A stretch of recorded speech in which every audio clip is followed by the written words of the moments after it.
and welcome to this video about meditation for brain injury.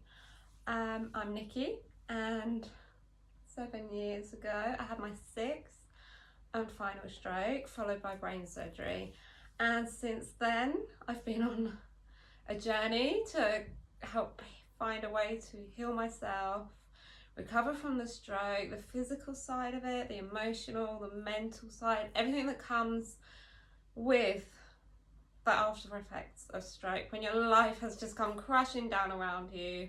You don't know if your body will move again, you don't know if you'll ever stop feeling tired, you don't know if you'll be able to get back to work. So there's just so much uncertainty after something like that happens to you.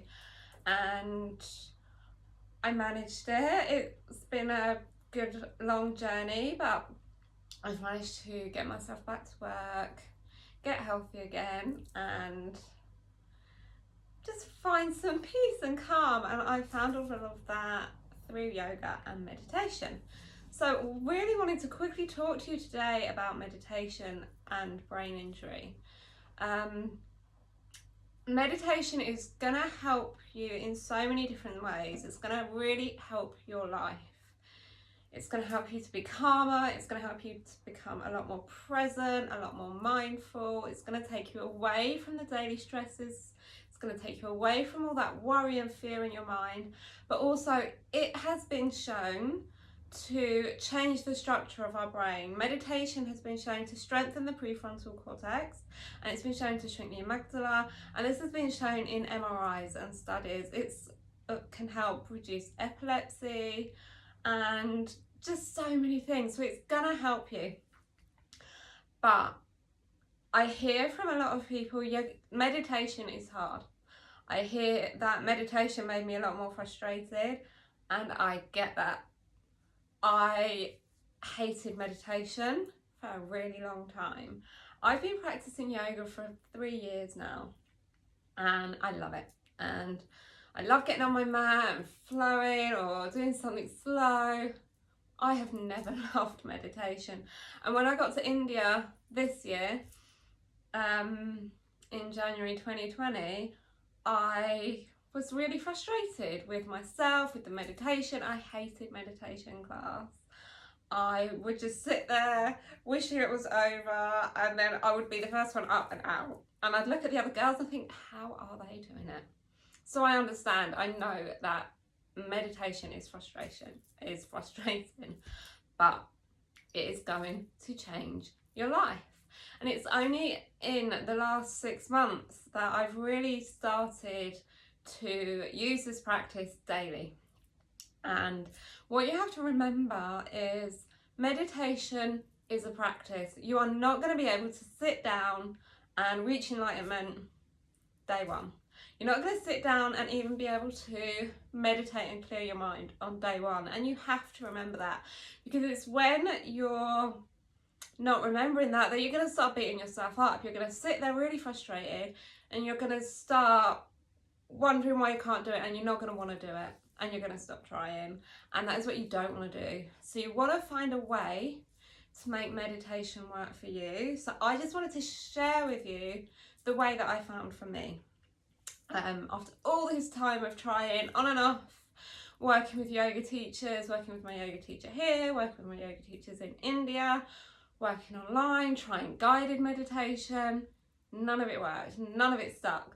And the thing that helped me to really stick with my meditation was finding something that worked for me.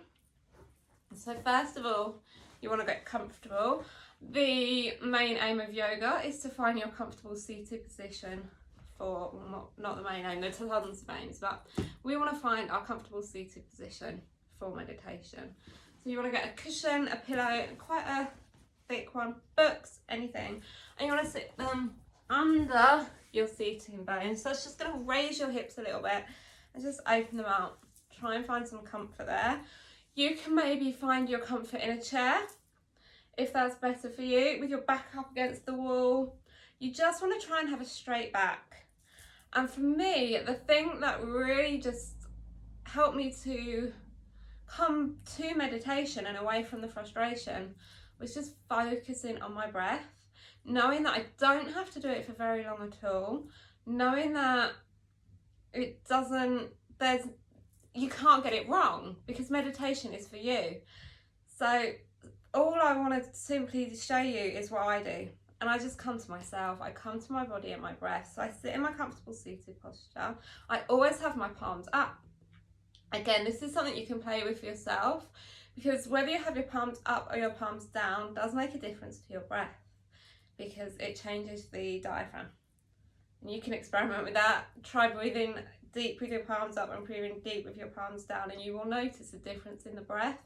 So for me, I always have my palms up and open. Sometimes you could take a mudra, but just for simple purposes, let's just say palms open, hands on the back of the knees. And all you want to do is focus on your breath. Inhaling through your nose and exhaling through your nose. And just focus on where that breath is going. And that is going to calm your body down all by itself. That's just going to start to signal to the brain that we're ready to calm down. So taking those nice big inhales, guiding them into the abdomen, and exhaling, guiding it out of the abdomen. Inhaling into the abdomen and exhaling. And that might be all you do on your first day, is 10-15 breaths to get your body used to calming down. And then what you want to do, and this is so important, is remember the thoughts are going to come. They're going to bombard you. When we come to stillness, when we come to quietness, the mind will start taking over. It will bombard you. It will, and it's tell you about that thing you did last week, that thing you forgot to do this morning, that thing you need to do later. It will tell you about that thing you did to upset someone back in 1992. It's going to do that. What you need to do, instead of getting frustrated, instead of thinking, I've got to clear my mind, I've got to clear my mind, you just say to each and every thought that comes up, thank you. And that is it. And then the second that thought leaves, another one will come in. And you just tell that one, thank you. And when that one leaves, something else will come in. And that is just the nature of the mind. It's the monkey mind. And we want to start bringing the mind down from the monkey mind. I can't remember all the different minds. There's monkey, butterfly, donkey, and then there's a peaceful one, but I can't think what the peaceful one is. But we don't want to go all the way to donkey either, because that's really lethargic. That's when you sit for hours and you don't remember what you were dazing at. So that's a little bit different from what we're aiming for, but that's a little bit complex. Anyway, so we just want to start trying to bring the monkey mind down. We don't want to control it. We don't want to stop it. We just want to bring it down. And I think where people start to get confused and frustrated is they think they need to stop it. And you don't. You just need to become the watcher of your thoughts. So just let them come in, let them go. And you don't have to do it for long. When I first started, I don't think I even sat for a minute. Even now, I can only sit for about 20 minutes. And your body starts to tell you when that is as well. And for me, it's when my feet go completely numb. And it's fine for your feet to go completely numb, because actually what we're doing in our seated posture is restricting the blood flow to our legs. So we're keeping the energy all up here, which is where we want the energy to be. A few ways you can come into meditation to make that transition a bit easier is do a quick yoga flow and then sit in your meditation, because then you've brought your energy up to your crown chakra, Sahasrara. Or just do some arms. Repeating the sound also brings the body into the right space for meditation. It brings the vibrations up. When you start with ah, it vibrates down here. Oh, vibrates in your chest. Vibrates in your head. So you're just bringing that energy up and ready for meditation. So those are two ways that you can get yourself ready. But just the main point I wanted to make was, don't think that you're going to reach enlightenment or quiet your brain on day one. Don't think you have to sit here for hours and hours and hours. Don't think you can get it wrong, because you can't. And just don't put any pressure on yourself, because it is going to change your life, but it is a practice and you need to practice. And you need to remember that you didn't step into school on day one and you knew how to write, and you didn't step into your job on day one and you knew how to do it. So you can't sit down on your yoga mat or your meditation pillow or whatever it is and know how to meditate. It comes with time. So that was just the few points I wanted to quickly make, just for a few people who have mentioned to me that they're struggling with meditation. So start with either a nice flow and an arm. 3 arms will bring you nicely. Focus on your breath, bringing it into your abdomen to really slow everything down. And then when you let the breath go back to normal, just your normal breath, just let the thoughts come and go. It might help if you have a mantra. Some people like to have a mantra in their head, like the first one that springs to mind is Soham, or just a word. Pick a word. Love. I am love. I am happy. I am joy. I am kindness. You could have that as a meditation, as a mantra in your mind, or just keep telling the thoughts thank you, which is my favourite way. Every time they come and go, and then one day you'll sit down and meditate, and you'll go, I think my thoughts have slowed. They're not going to stop. Not yet.